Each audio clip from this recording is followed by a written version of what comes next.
Angelica Sofia, una delle giovani impiegate ormai in pianta stabile nella formazione titolare, sarà una partita difficilissima quella di sabato, però una partita con tantissimi stimoli contro la capolista. Beh sì, gli stimoli ci sono e come, anche perché è una squadra imbattuta, però noi ci metteremo del nostro e speriamo di portare a casa il risultato.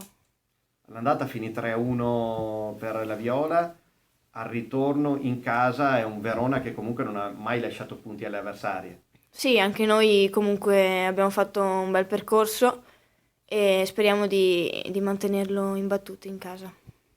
Arriva la capolista a punteggio pieno, una sfida difficilissima. Sicuramente la Fiorentina è la squadra più forte del campionato, lo sta dimostrando con i risultati, una società forte, uno staff di qualità, delle giocatrici importanti. Noi dovremo fare una grandissima prestazione come abbiamo fatto col Brescia. In teoria non ci dovrebbe essere storia, però noi siamo convinti sul nostro campo di poter dir la nostra.